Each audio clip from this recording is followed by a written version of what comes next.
welcome back. How lucky we are.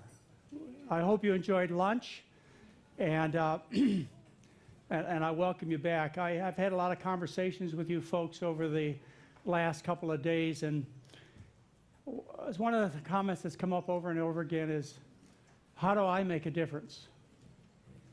And I just think about what my father told me, which is, son, you are making a difference. It may not seem like it, but you really are making a difference. And I want you to think about it the same way when you make the journey forward, is you are making a difference, a crucial difference, each and every one of you, in what's going to happen in the future. There are some things standing in our way as far as making progress, and that's what I want to discuss with you over the next hour.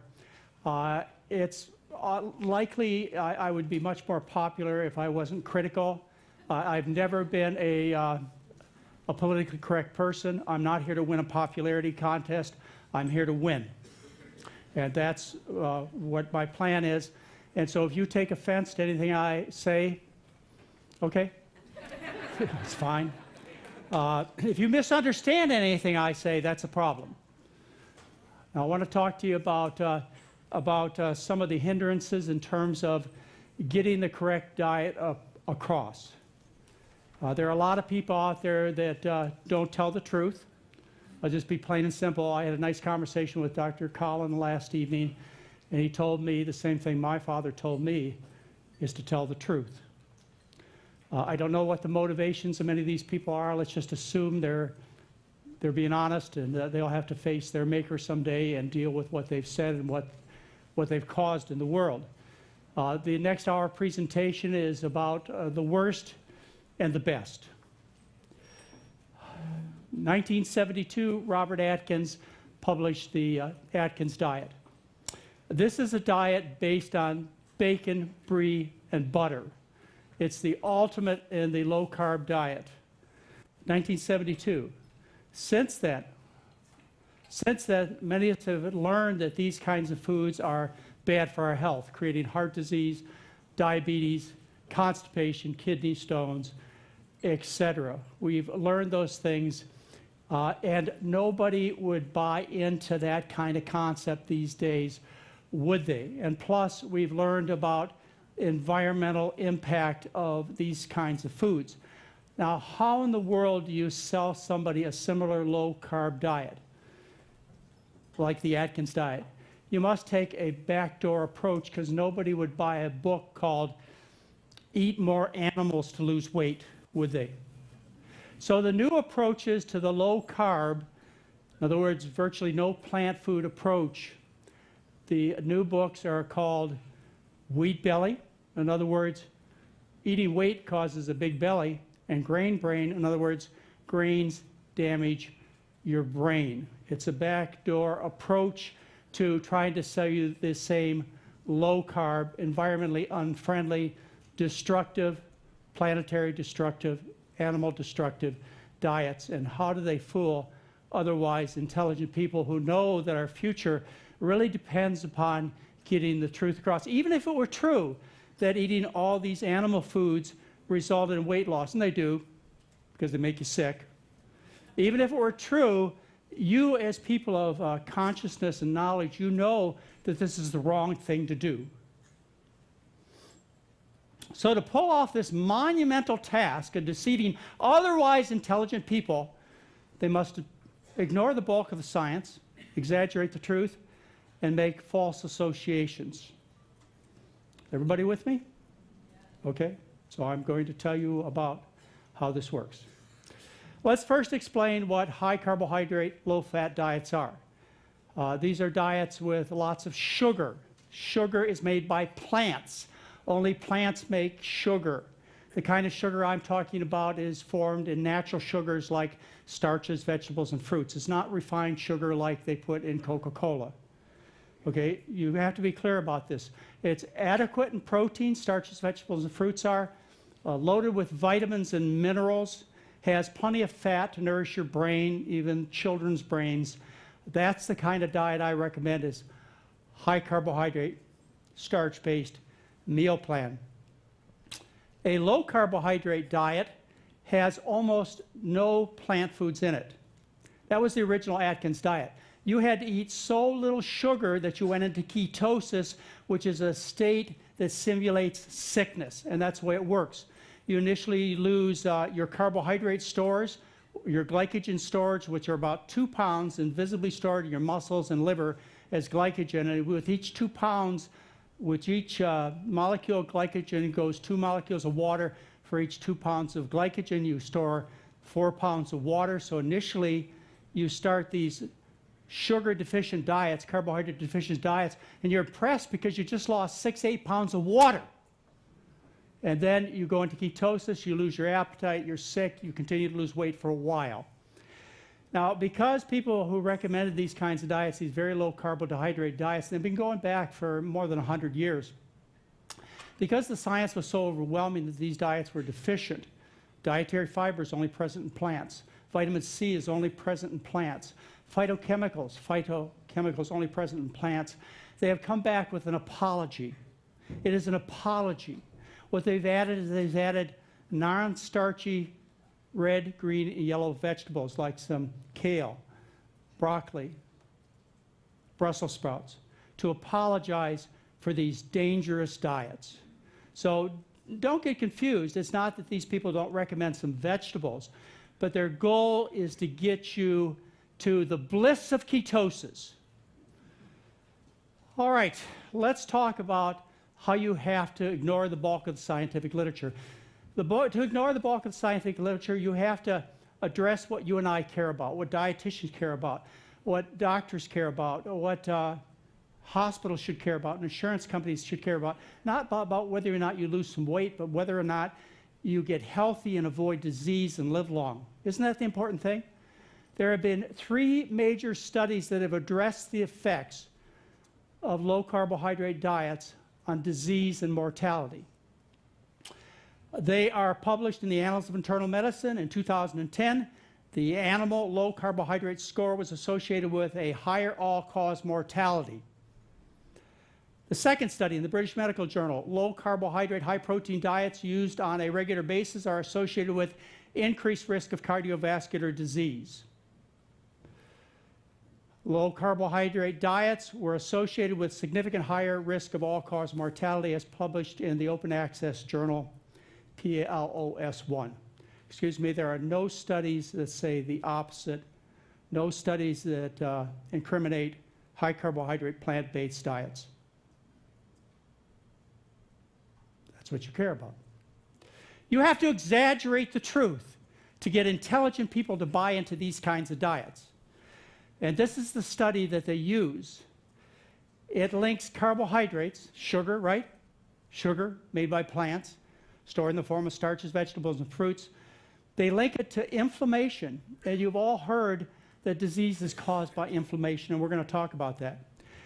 This is a convoluted theoretical concept that's largely based on a condition called celiac disease. You can read the paper. It's their only stand. Celiac disease, it's an unusual condition. It affects fewer than 1 in 100 people. It's an important disease. Don't let me minimize the importance of celiac disease, particularly for those people who have celiac disease. What happens in these sensitive people when they eat the gluten moiety that's found in high concentrations of wheat, barley, and rye, the intestinal villi get damaged. The intestinal villi have a one-cell layer that protects you, the inside of the body, from the food in the gut. And when that gets damaged, you develop a leaky gut, and that can be followed by all kinds of things, increased risk of cancer, autoimmune diseases, etc. This is why you hear so much about gluten. And remember, 30 to 40% of the consumers are out there trying to buy gluten-free foods, gluten-free cakes and cookies to solve their health problems. Now, this hurts people with real celiac disease. This is a serious condition. Say you're somebody with celiac disease and you really need to avoid wheat, barley, and rye. And you go into the restaurant and you tell the waiter, I have a serious condition. I have to be gluten-free. I don't want wheat, barley, and rye. And your soup comes out with some croutons. And you start to eat it and you get very sick. Well, the waiter says, look, the last 30 people who came in here who said they couldn't have gluten, I didn't see them get into trouble. You see, it's a disservice to people with celiac disease, too, to falsify this information. Fewer than 1% of the population has this important condition. But you can't use celiac disease to demonize all carbohydrates for all people. Even if you have celiac disease, look at the grains that you can eat. Rice, corn, how about the other starches? Potatoes, sweet potatoes. But see, these authors, they generalize it to all carbohydrates, to all people. But consider the importance of even wheat, barley, and rye, the foods high in gluten, to the world. I mean, consider the global historical perspective. Wheat, barley, and rye fueled the development of civilizations. In the Middle East used to be known as the bread basket of the world. The staff of life is bread. Still today, grains, including wheat, barley, and rye, serve as the major source of protein, fats, vitamins, and minerals around the world. Let's have a little fun. Wheat belly and grain brain have solved the obesity crisis in America. Really? And by eating the foods that actually made everyone fat. It's a miracle!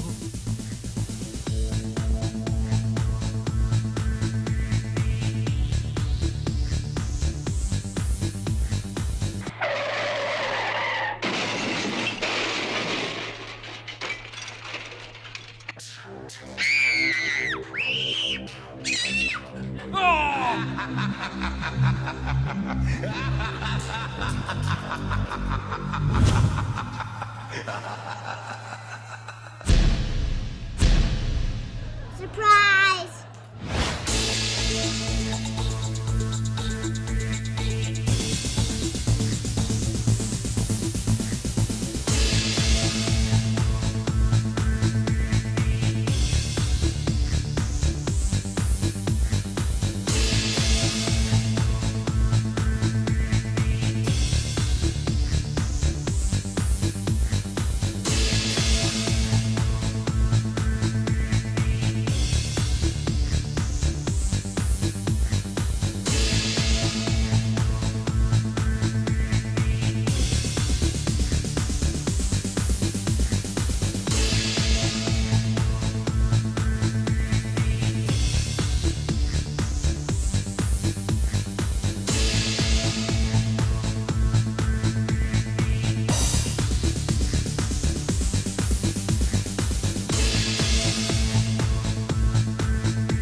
Do you understand? Thank you, my good friend Jeff Nelson, for producing this.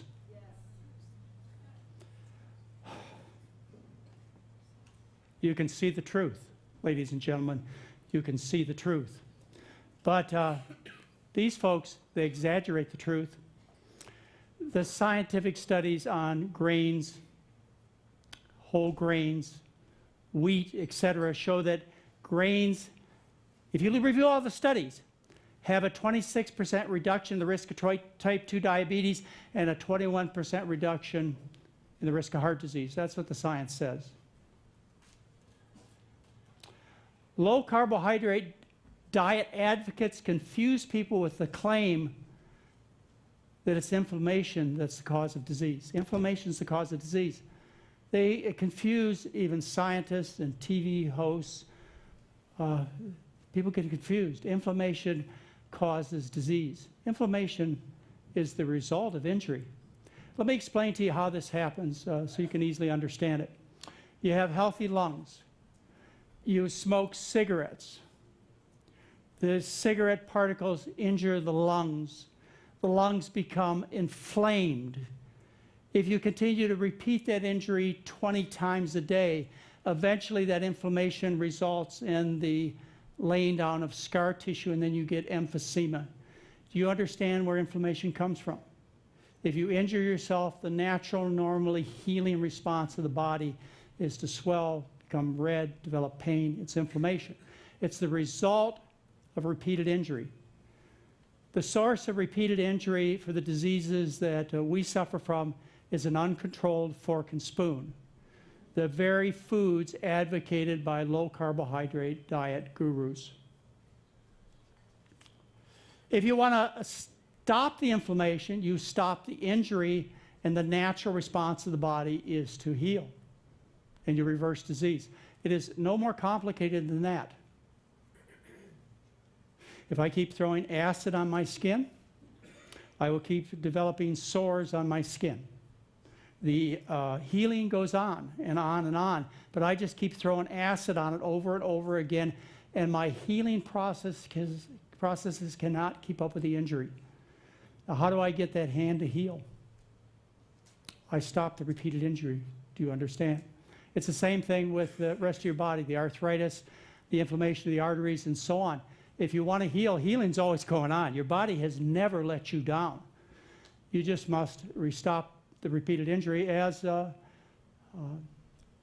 of our next advanced study speakers will tell you about, Dr. Dean Ornish. In his classic research where he took people with severe coronary artery disease, stopped the repeated injury, and guess what? They healed. Atherosclerosis is reversed. Your body never, ever stops healing. Low carbohydrate diet advocates claim grains, and especially wheat, are the source of inflammation. One of the ways you measure inflammation is with a non-specific blood test called a C-reactive protein, and if it's highly sensitive HS, then it means it's very good at detecting inflammation. Inflammation, there are some signs of inflammation, like if you get an infected lung. Your body becomes inflamed, tries to heal. One of the signs you develop is a fever. We also develop a fever if you get an infected foot or get malaria. I mean, the body only has a few ways to respond to injury. And one of those signs of response to injury, a sign of inflammation, is C-reactive protein. And we measure that in the blood as high sensitivity C-reactive protein. So let's look at what the research says. Whole grains are associated with serum concentration of high sensitivity C-reactive protein among postmenopausal women. Women who consumed 1 serving per day of whole grains had a lower probability of having moderate or elevated C-reactive protein, according to the AHA, American Heart Association, criteria compared with non-consumers. So wheat products lower inflammation. Let's see. After adjusting for other dietary factors, each serving of whole wheat grains is estimated to reduce C-reactive protein concentrations by approximately 7%.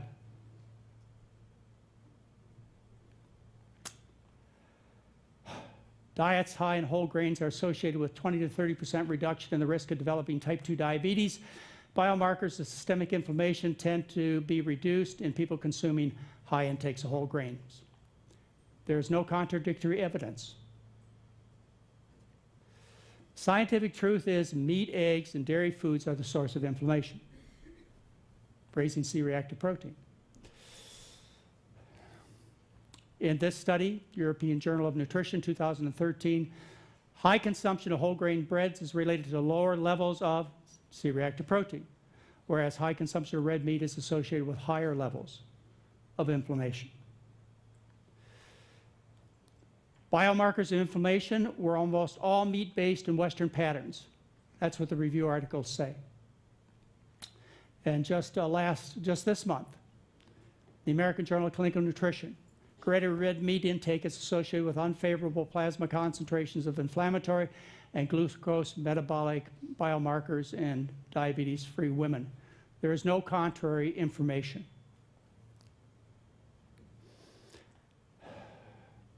Scientific truth is meat, dairy, and eggs are the sources of inflammation. There are various explanations as to how this injury occurs. It doesn't matter. We know the source of the problem. There's the cholesterol hypothesis, which we talked about, how cholesterol or oxidized cholesterol injures the arteries. If you want a complete review of 90 years of research, Stuart Trussell will provide it for you in this very comprehensive book.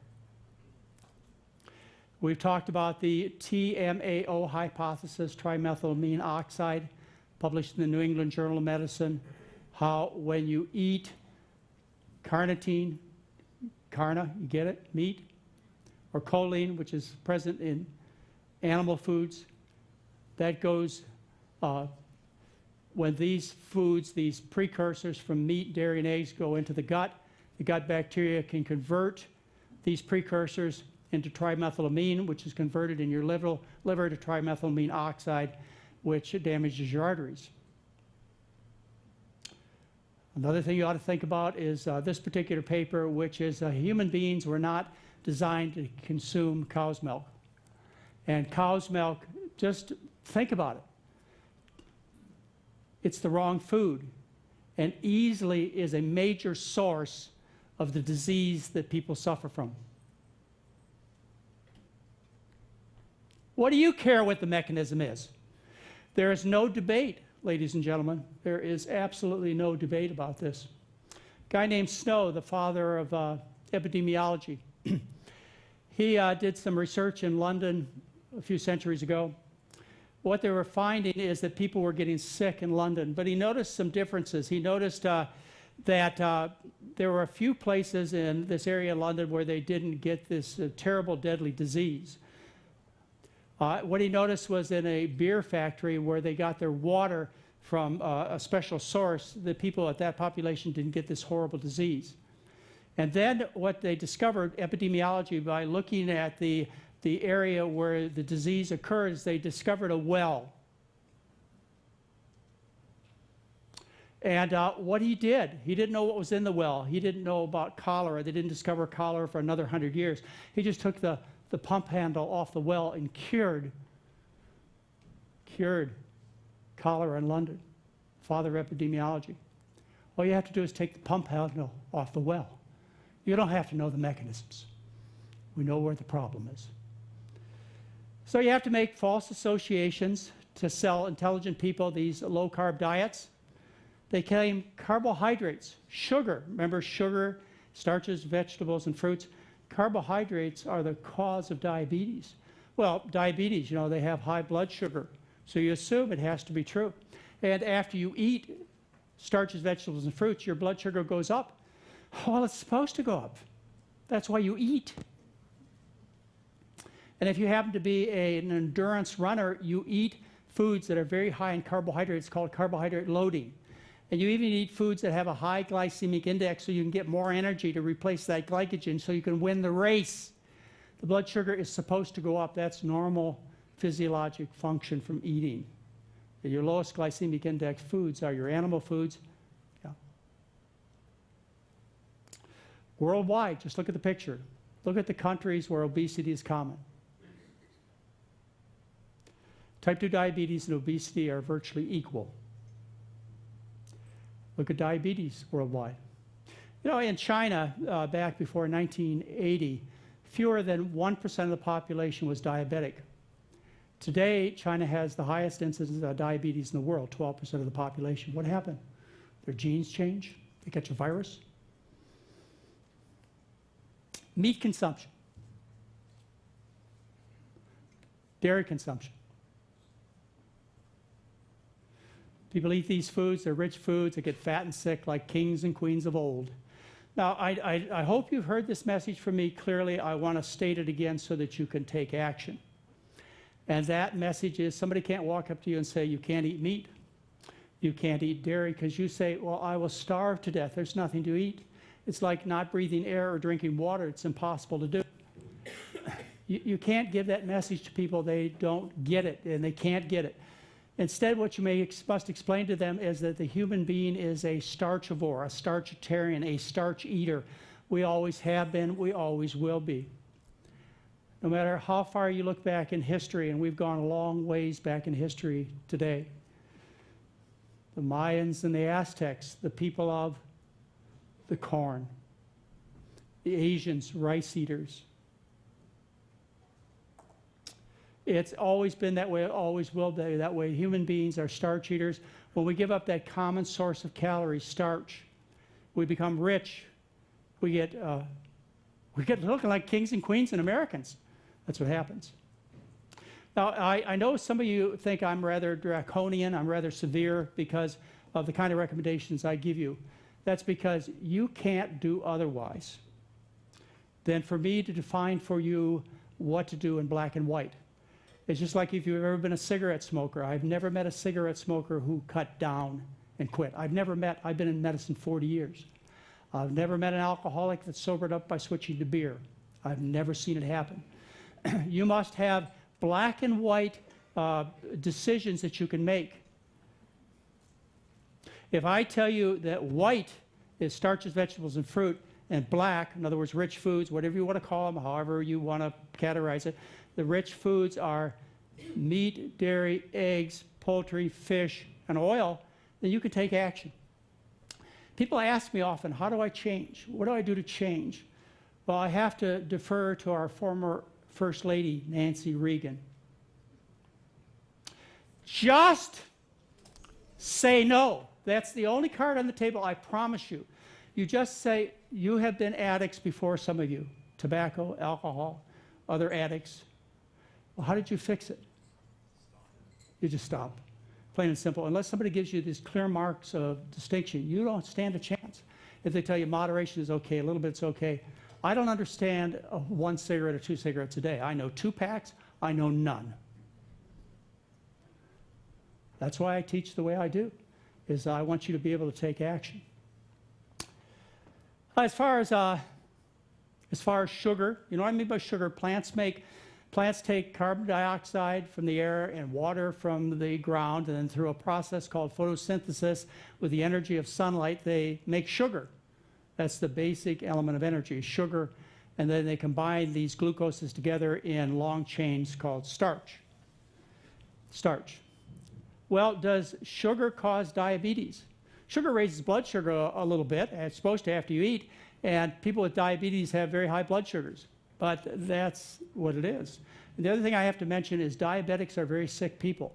They have more Alzheimer's, more heart disease, they're more obese, but it's not because of the high sugar, it's because the foods they eat make them fat and sick, and also the blood sugar is raised. So it is true diabetics have more disease.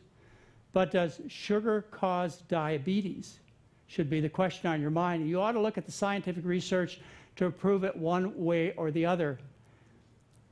Oh, Shirley Sweeney did some of the first experiments, 1927. We talked about them a little bit this weekend.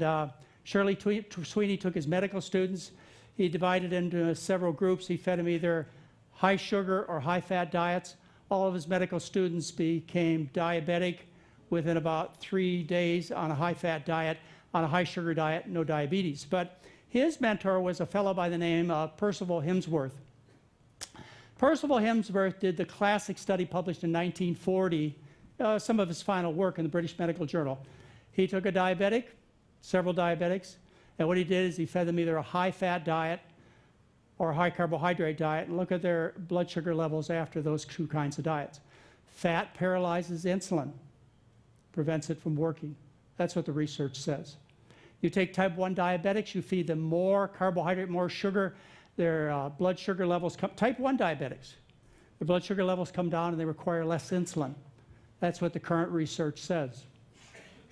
How about just plain white sugar? How about maltose and dextrins, which are refined starches and even simple sugars? What happens when you take diabetics and you feed them these kinds, type 2 diabetics, feed them these kinds of foods? Well, Brunzell at the University of Washington, he answered that and published in the New England Journal of Medicine in 1971. He took type 2 diabetics and he increased their simple sugar, dextrans and maltose. Dextrans are longer chains of sugars, plain simple sugar. And he fed them to type 2 diabetics. He doubled the sugar intake by feeding formulas. from 45% to 85% sugar. And what happened to these diabetics? They all got better.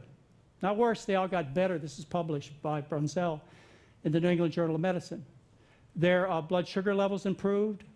Their oral glucose tolerance tests improved. Their insulin levels improved. Everything got better.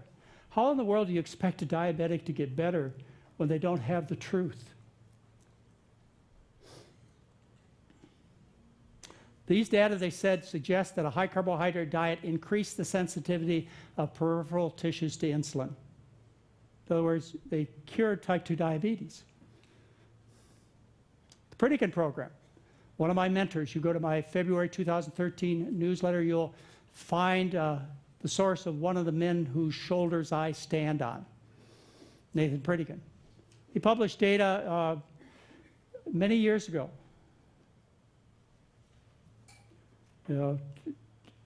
1-2 decades ago about his results on more than 10,000 patients, where they put them on a diet similar to what we've eaten this weekend. And these type 2 diabetics were cured. They stopped their insulin, their oral diabetic pills. Same things we find. Type 2 diabetes, by the way, is 100% curable. 100% curable with dietary change. That's by definition, it's 100% curable. Now, I do have to explain to you, there's type 2 diabetes, which is where the body naturally adapts to this excess nutrition.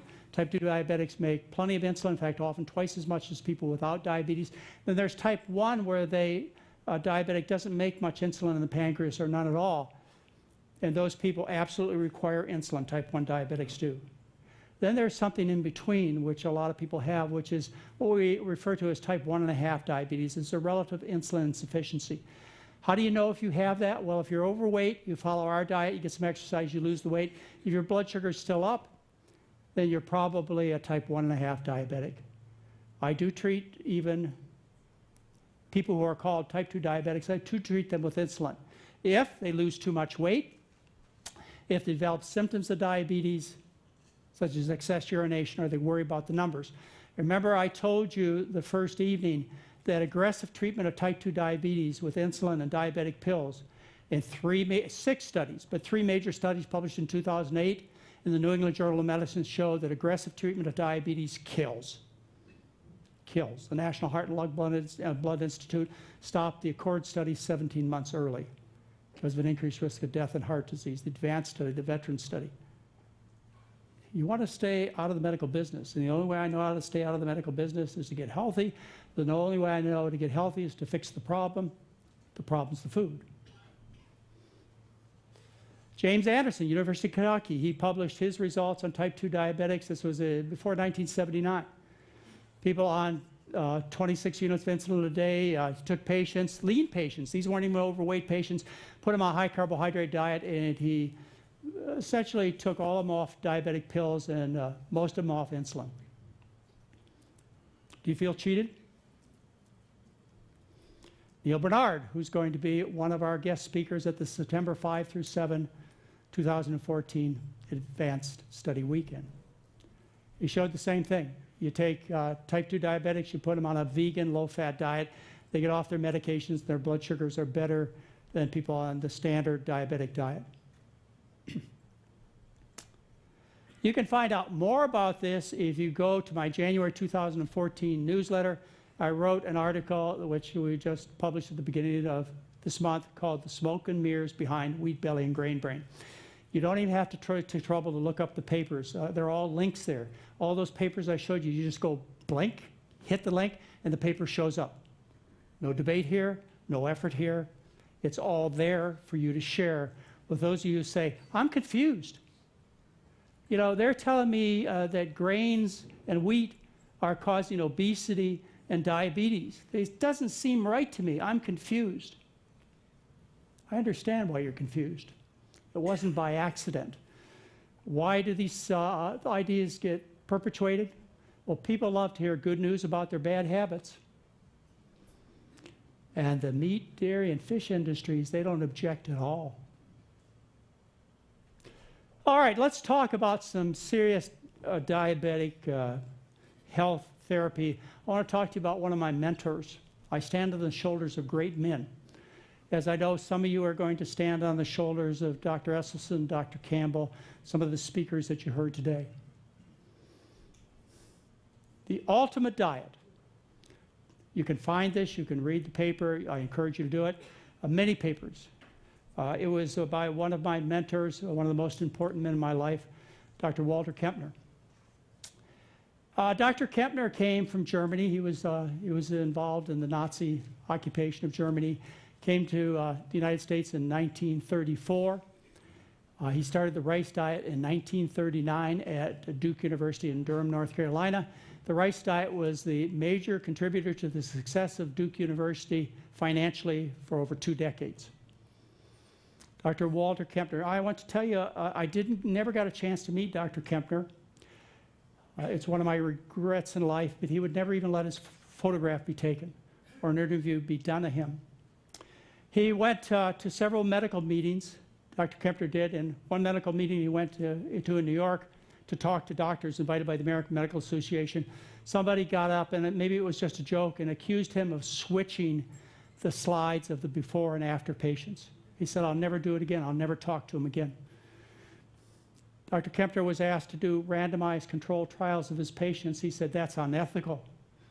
I know the rice diet works. It would be unethical to subject people to the disease-producing diet. It would be unethical. He wouldn't do it.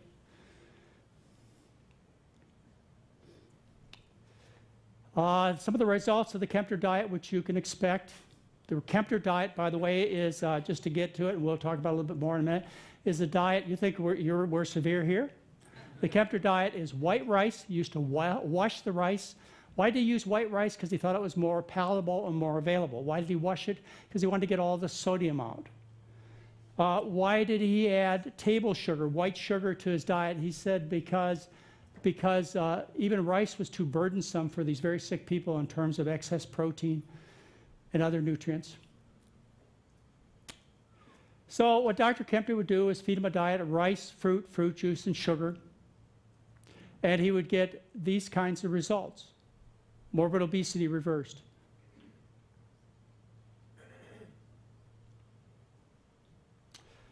Retinopathy. This is where he was accused of switching the slides. Diabetic retinopathy is a disease where people go blind. Right now they get laser treatment for it and a few drugs, et cetera. But they basically go blind because of vascular blood vessel disease that you can see if I look into your eyes. But understand, ladies and gentlemen, this blood vessel disease is going on throughout your body, not just in your eyes. It's in your kidneys, your legs, every part of your body. This same disease is going on. And you see in the eye grounds, if your doctor just looks in the back of your eye with an ophthalmoscope, the doctor can see your blood vessels. And what you'll see on the left-hand frame is you'll see hemorrhages and exudates in diabetic retinopathy. And then Dr. Kempner put him on the rice diet, and you'll see reversal of diabetic retinopathy. 44 diabetics studied, 22 of them showed this dramatic reversal, and one of his colleagues, Van Eck, showed the same thing in the same period of time. You will not find an ophthalmologist that I know of that will offer his or her patient this dramatic benefit from a simple dietary change. It's lasers, it's all kinds of other high-tech, high-profit things. And it's not necessarily the doctor's fault. This is just business, folks. Just business. And Retinal Physician, a magazine, they talked about this, what a shame it is that ophthalmologists don't learn this simple technique. But why would you? Tell me why in the world it would be taught or anybody would learn it. It's the money. Here's one of Dr. Kempner's patients, a child, 13 years old female with terrible nephrotic syndrome, failing kidneys. Put her on the rice diet. Reversal of kidney disease, dramatic improvement in health. Simply a dietary change. We've had guests here, speakers who have been involved with Dr. Kempner, and one of the things they comment to me about is, you know, McDougall, you're just like Kempner. You take people off all their drugs. Well, sick people take drugs. I told you, it's fear-based medicine. Dr. Kempner wasn't afraid. Dr. Esselstyn's not afraid. Dr. Montgomery's not afraid. Dr. Campbell's not afraid. Other doctors aren't afraid. Reversed coronary insufficiency. When you have blocked coronary arteries, closed coronary arteries, you can see it on an EKG. There's something called the T wave, which is following the big spike. It becomes inverted and depressed. It's a sign of ischemia, low blood supply to the heart muscle. Everything I'm telling you was published before 1953. Dr. Kempner showed that simply by changing people to a diet that's more than 90% carbohydrate, white rice and sugar, you could dramatically reduce the cholesterols in people, 93% of them, dramatically reduce them. Reverse coronary artery disease as demonstrated by EKGs. Get people up and walking, get their arthritis to go away, get their chest pain to go away by this simple technique. Heart failure, here's an example, typical example. These are typical examples. This is not the best case scenario. This is what you should expect. People with failing hearts, their hearts sometimes would occupy the whole chest cavity on x-ray.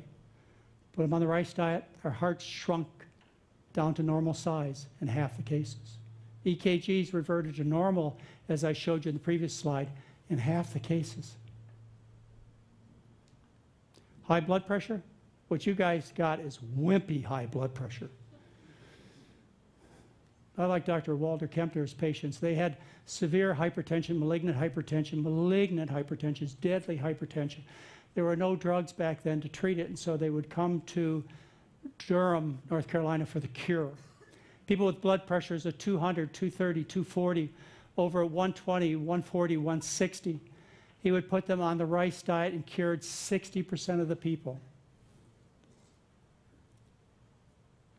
Yeah, well, now we have drugs that are of value. I use medications to treat high blood pressure. I'm a real doctor. I have a real prescription pad. I do prescribe medications. I do prescribe high blood pressure treatment, but I do it by the criterion I showed you on Friday night.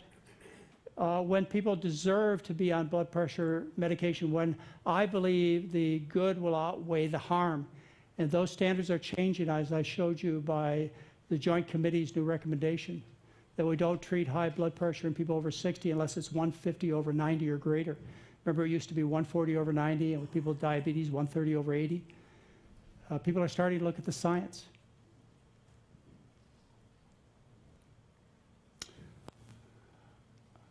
Disappearance of psoriasis.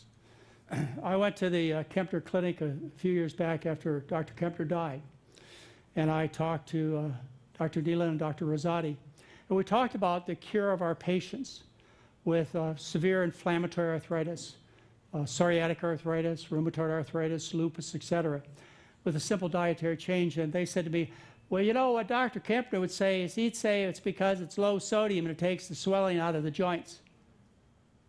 Well, I say it's due to an autoimmune reaction due to the dairy and the animal proteins.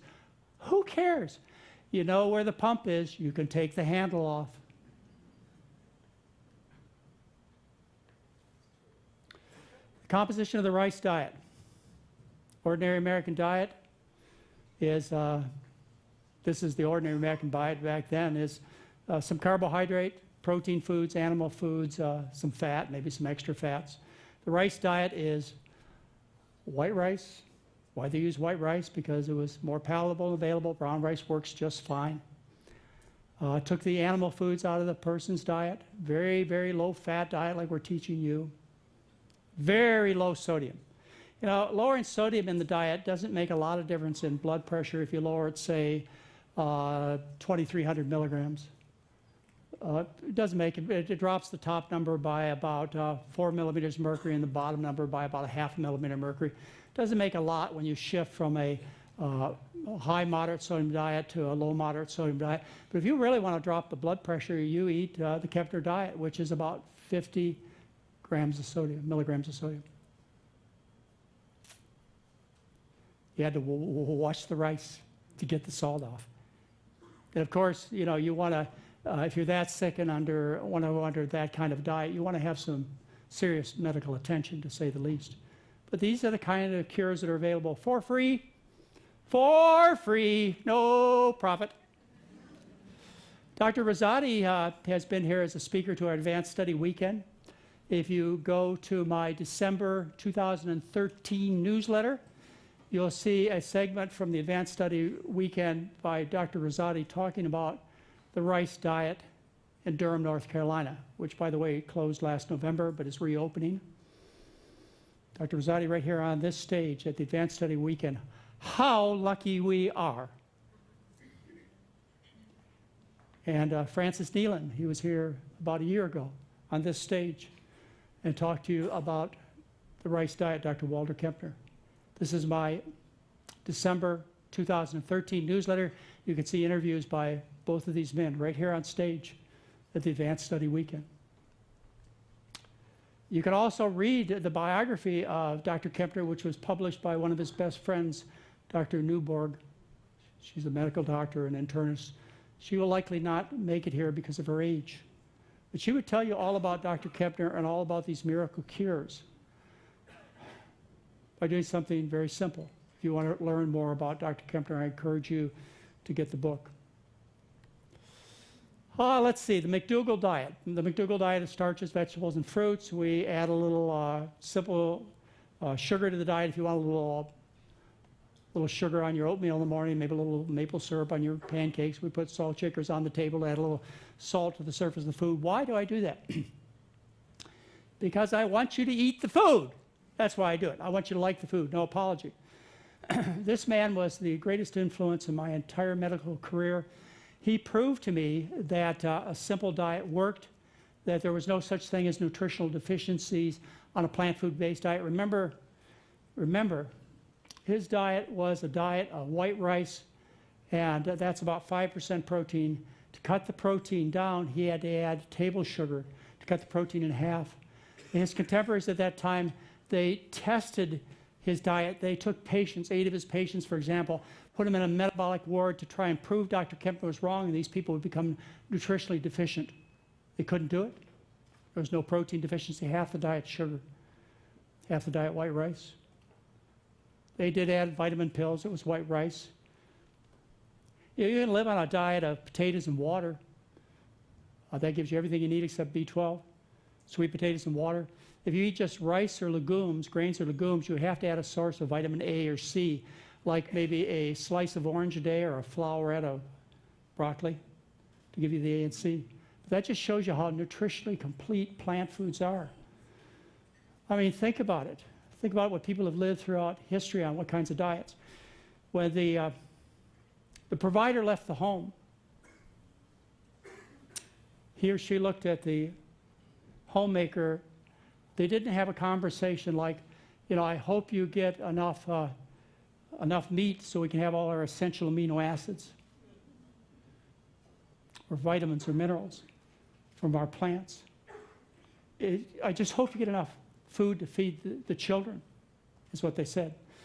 But I have to say this whole hunter-gatherer thing goes back to sexism. Who did the gathering? Grandparents, the women, the children. Who did the hunting? Yeah. The guys get the glory, right? Okay. I stand on Dr. Kempner's shoulders. Before I was born, May 17, 1947, Dr. Kempner had disproven concepts that your doctors still hold today as true. They think diet has little to do with heart disease. That's what many of your doctors think, not your educated ones. Please don't take this personal. Additional protein improves health. Before I was born, Dr. Kempner knew that was untrue.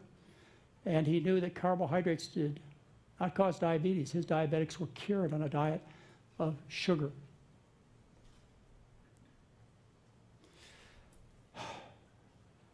Do I ever use the Kempner diet? Yeah, I do for some of you. You know, some of my patients who come to see me, they have profound kidney failure, profound heart failure. I put them on the Kempner diet. I do. That's what really works. White rice, fruits, fruit juices, simple sugar. Later on, they get some vegetables, maybe some animal food. Later, Dr. Kempner would give them. The difference in the diets is the McDougall diet is for the living. The Kempner diet is for the nearly dead. But aren't you glad we have that option to avoid a lifetime of drugs, heart surgery, etc.? I thank Dr. Kempner. I thank all of the men whose shoulders I stand on. you want to read more about Dr. Kempner and his work, it's in the December 2013 McDougall newsletter, free, online. Thank you very much.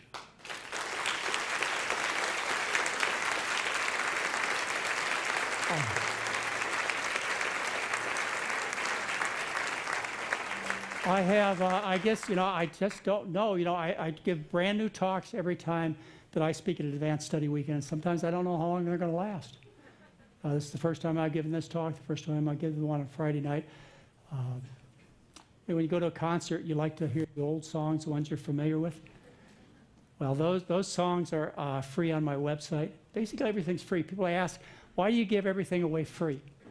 Well, at one time, we couldn't sell it. So we had to give it away free. Now it is a profound obligation that Mary and I and Heather, my son, my family, my brother, Dr. William McDougall. Is he still here? Stand up, Bill. My brother, Dr. William McDougall, a board-certified internist. It's with profound gratitude that we've had the opportunity to learn this, not just for our own families, but to be real doctors.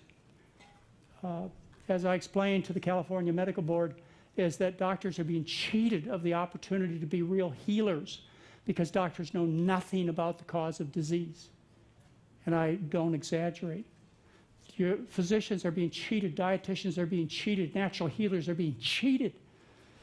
We're the luckiest doctors in the world. So we give back to you as much as we can. I hope every one of you, you're thinking, this is more than I ever thought I would get at this advanced study weekend. I know I sacrificed time and money to be here, but I got more than I ever expected. That's what we try to accomplish. And with everything we do, we try and accomplish that. I hope we've succeeded. Yes. Thank you. Dr. McDougall, I'm KT Cook from Cedar Rapids, Iowa, and first I want to thank you for speaking and teaching the truth. Because of what you teach, I have hope for a healthy and trim future. Secondly, I'd like to ask you a question.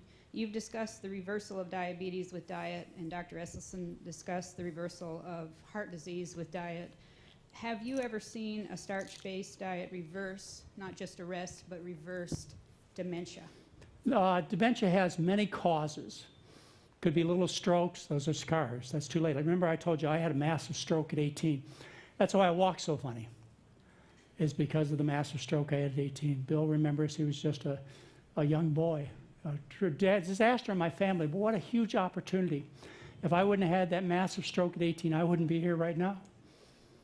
I learned, you learn from those opportunities. I used to think, as my brother William, Bill, who I know him as, we used to think doctors were next to God, and then we met God. We met doctors. And, we're just people. We're all just people.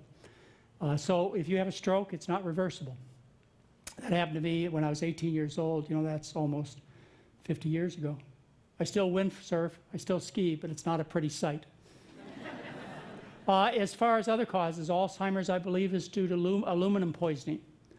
Parkinson's, I believe, is due to organophosphate pesticide poisoning. These are permanent conditions. The brain does not regrow. You want to prevent these things. You walked into this room, all of you did. You just want to be able to walk out and then again. You just want to stop the injury, stop the repeated injury. It is your fork and spoon.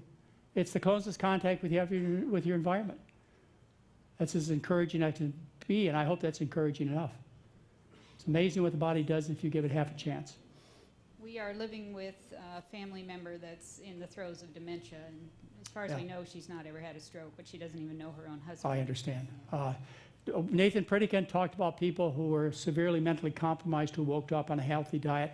Those are testimonies that are miracles and beyond expectation. But there are some reasonable things you can expect. I have not exaggerated. Dr. Esselstyn did not exaggerate. Dr. Montgomery did not exaggerate. Yes? I was wondering what your comment was on high fructose corn syrup and how it compares to regular table sugar metabolically. Because I read some studies on it seems to really cause a lot of weight gain, and I was just wondering if there's any difference in fructose? that. Yeah, I can address fructose. I didn't understand what your second comment was. Fructose is a sugar naturally found in fruit. It is concentrated in high fructose corn syrup. It is similar to table sugar. Of all the sugars, fructose has all the foods I can think of fructose has the lowest glycemic index. It's about 20 compared to white bread or white sugar, but it raises cholesterol and triglycerides more than any other sugar I know. Concentrated fructose does. People say it's obesogenic. I don't know. I don't know if it is or not. You shouldn't be eating simple sugar except for a little flavoring in most cases. I hope I've gotten that point across clearly. It is a flavoring to make the diet so appealing nobody could turn it down. I eat my oatmeal plain. Mary eats hers with a little brown sugar on that. She's bad. Thank you, Dr. McDougall. I agree with everything you've said. I did have two questions, though, about the wheat and the produce, the idea that, a piece of broccoli, the idea with the wheat is that the hybridization of wheat over the last couple of decades, they've done to gluten what they've done to chicken breasts, that there's more gluten in a piece of bread, that maybe that's part of it. And then the idea that our produce today is so much less nutritionally dense because of being picked before ripeness and transported. And what are your thoughts and comments about that? I really have not much to say about the hybridization of wheat and the modifications we've made. We're in Santa Rosa. You heard of Luther Burbank? He's been doing that for a long time. I don't really want to address that. I just tell you that's taking you off track of the problem. Plain and simple, people would be better off on any kind of wheat, even white bread wheat, than they would on animal flesh and mammal secretions. Okay.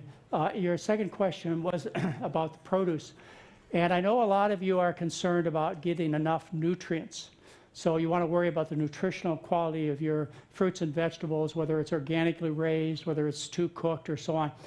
Have you folks experienced any nutritional deficiencies in your friends and relatives, like scurvy, beriberi, pellagra, protein deficiency, essential fat deficiency?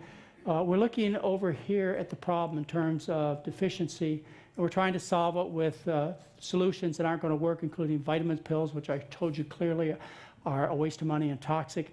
If you turn your vision 180 degrees and look over here in terms of excess, have you met any people with problems of excess? Excess calories, excess fat, excess cholesterol, excess salt, excess protein. You're not going to solve problems of excess by treating nutritional deficiencies. I hope that's adequate. That's don't get lost in the woods. The answer is so stupid simple. All of you should be sitting here and asking why, if it's so stupid simple and so inexpensive and solves so many problems, as you've learned this weekend. This is not the solution to one problem. And I do want to emphasize, this is this starch solution. And until you understand you are a starch eater, a starchitarian, a starchivore, you're lost. You're trying to eat nutrient-dense foods, broccoli, cauliflower, etc. You starve. You try and make up for the calorie deficiencies because you're not eating rice, corn, potatoes, and beans, and you focus on these nutritarian, high-density nutrient foods, and you're starving. What do you reach for? The nuts and seeds and avocados, and now you're fat. You just don't understand. Why doesn't it work? Is there something wrong with the human body? Was the human body designed incorrectly? 400 million years of evolution or divine creation. Is it wrong? Ladies and gentlemen, we can agree on one thing. It is not wrong. Yes? In my experience helping people change their diet, I've run into a little bit of a roadblock twice now. Hyperthyroidism, and these people have their doctors telling them to avoid potatoes and starchy vegetables, and I'm not really sure. I wouldn't know why. Hyperthyroidism, I wouldn't know why. I don't really even know the cause. Maybe it's due to some environmental poison would be my best guess. Hypothyroidism, hypo, is an autoimmune disease. I understand what you said. I don't know. Hypo is an autoimmune disease. It's called Hashimoto's thyroiditis or autoimmune thyroiditis. And there's a whole other lecture I gave you on that. on what causes it, and it has to be treated by supplementing with thyroid. Yes. Dr. McDougall, I have a niece that's got Lyme's disease, and it's a pretty sad situation. Yes. And it's, what I can gather, it doesn't seem to be recognized by the medical profession. Oh, that's not true. It's a spirochete infection. It's an infection, and it makes all the sense in the world that no matter what's wrong with you, that you eat well. Whether you have a spirochete infection or you lost a leg or whatever's wrong with you, you need to have the fundamentals of good nutrition. I really can't address Lyme disease with you right now, but just understand that your relative should be eating well and needs other care. And if you email me, by the way, I still am excited and able to answer all of my emails. If you email me, I'll try and give you a short personal answer to your questions. Yes. Dr. McDougall, you answered my question as I stood in line, but I'm going to ask you again anyway. This is in regards to neurological brain diseases, specifically Parkinson's. Yeah. Can those people have the most success on the McDougall diet, and will this stop at least the progression of their disease? And to I what believe extent? Parkinson's is due to pesticide organophosphate poisoning. As you move up the food chain, there's the argument for eating natural organic foods. You understand that. But where you get your pesticide load is you move up the food chain, from the grasses and grains to the animals, up the fish chain, from the fish who eat the plant foods to the big fish who eat the little fish, etc. Eat low on the food chain to minimize your intake of organic phosphates and other environmental chemicals. Parkinson's disease is permanent damage to the substantia nigra of the brain. It is not going to be reversed. Will your diet at least help to arrest the disease? You would think if you stop the injury, you stop the repeated injury, you'll slow or stop the progression and maybe reverse the disease. Dr. McDougall, I use stevia for sweetening, stevia extract, Right. and just wanted to find out what you think of it. Stevia is a sweetener which is from plants. We don't use it anymore. And Yeah. why is that? Well, I really don't want to get into Okay. the details on it, but as I say, it's not a teaspoon of simple sugar on your cereal that's killing you. Yeah, 20 teaspoons and several Coca-Colas or sodas a day is killing you, making you fat and sick. I'm sure you understand the difference, and I greatly appreciate your attention. And now you're going to hear the smartest, best psychologist in the world after our 10-minute break. Thank you very much.